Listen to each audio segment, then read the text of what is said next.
Retired General nagbabala sa AFP na pag hindi sumuko sa China, magiging Ukraine tayo.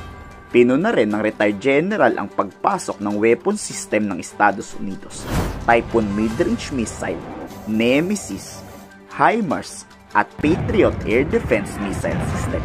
Tila naghahanda daw ang Pilipinas makipaggera. Grabe rin daw kasi ang pagbilis ng modernisasyon ng AFP. May fully armed missile warship na tayo. Bumili pa ang Philippine Air Force ng 12 pieces ng FA-50 fighter jet at posible ring pagbili ng 12 F-16 fighter jet at 20 pieces ng JAS 39 Gripen. Sinita lahat yan ng retired general, pero pinalagan yan ni Philippine Navy spokesperson Roy Trinidad. Bakit? Masama bang gumawa ng paraan para hindi masakop ng China? At karapatan din naman ng Pilipinas magpalakas ng depensa. Ang layunin daw ng AFP modernization ay to deter o ipaglaban ng teritoryo at national interest ng Pilipinas. Nakakalungkot lang daw at nagmula pa ang pahayag sa dating general ng AFP. Sir, sa mga sinabi ni retired General Romeo Pokis, we would like to ask sir to address specific accusation. Mga sinabi siya na ano ba to? Are we being turned into a launch pad for someone else's missiles, an unsinkable aircraft carrier in the Indo-Pacific? Na ano daw sir, let's not be another Ukraine. We just won on paper. Sir, can you address sir yung mga ganong remarks? It has come to the attention of the leadership of the armed forces that some retired members of the AFP have been posting online some comments that we deem we have to address.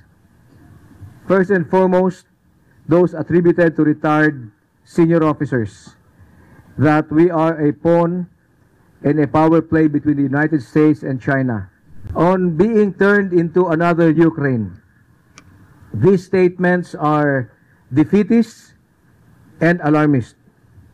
They send a wrong message, especially to the Filipino people and even to the former men and women of the armed forces, who it is a misleading statement to say that we are being turned into another Ukraine. We are not preparing the armed forces for offense. We are preparing the armed forces to defend what is legally and rightfully the Filipinos.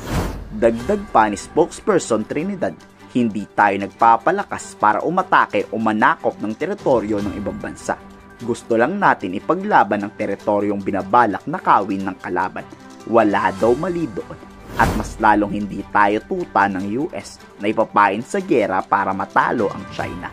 Uulitin ko, wala po tayong balak sakupin ang China. Teritoryo lang natin ang kinukuha natin. Let this be very clear first and foremost. We are a sovereign state. We have our national interests. All the actions of the armed forces are in furtherance of this national interest. We will not fight for the interest of another country, nor will we be dictated by them. Standing up for our rights does not mean being subservient to the interest of another country. Kayo, sa tingin nyo ba tuta tayo ng US o sadyang ipinagtatanggol lang nila tayo? I-komento sa baba ang inyong salopin.